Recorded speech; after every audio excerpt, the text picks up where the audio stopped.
It has now been 364 days since the tragic events of October 7th, when a Hamas attack in Israel left close to 1,200 people dead and 251, including women and children, taken to the hospital. Today, 101 still remain in captivity as their families continue to call for their release.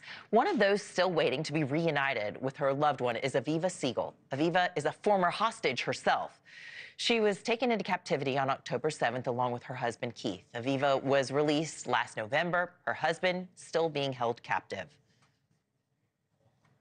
Back to me. Bring back my hope. Bring Keith and all the hostages their lives back. We can't handle anymore. We've had enough. Here with us now is Aviva Siegel.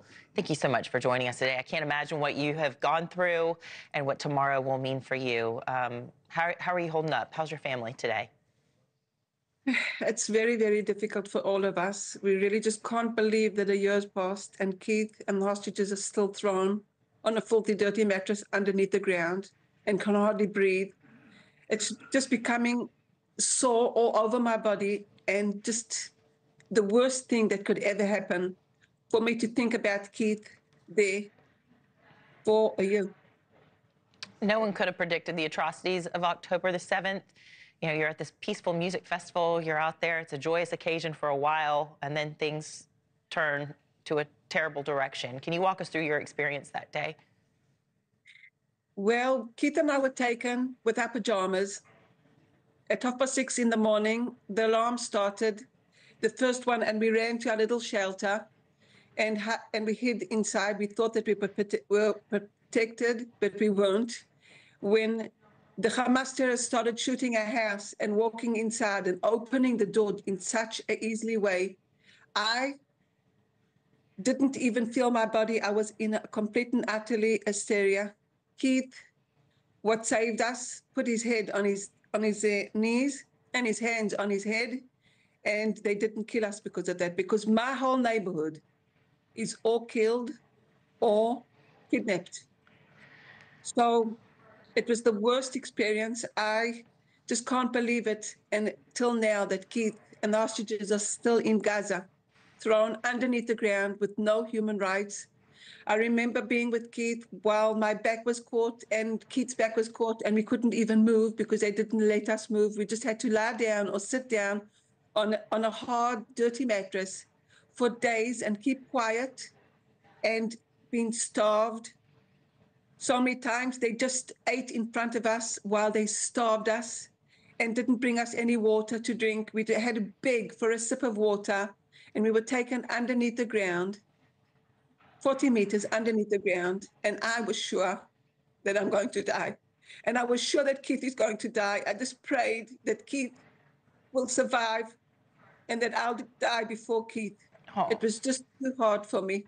And the worst things for me was to see how they tortured Keith, and they tortured the girls and touched the girls and beat them into pieces.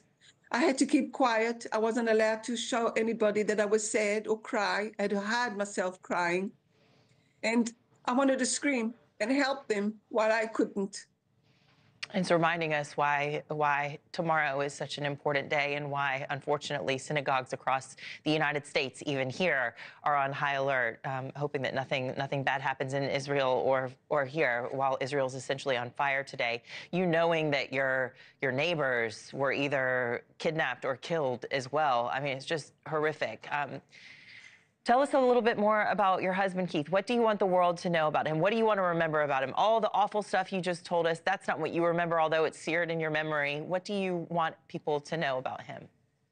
I want everybody to know that whenever anybody talks about Keith in Israel, everybody says that he's such American because he's so thoughtful. He'll never do anything that he's not allowed to. He's such a good person. He's got a heart of gold. Mm-hmm. He'll bring or do anything for anybody. And he's sensitive.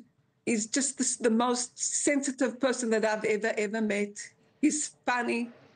He makes everybody laugh. Yeah. Even in Gaza, he tried to make me laugh a couple of times, and I was scared to laugh because they would kill me. Thanks for watching. Go to joinnn.com to find NewsNation on your television provider. And don't forget to click the red subscribe button below to get more of NewsNation's fact-driven, unbiased coverage.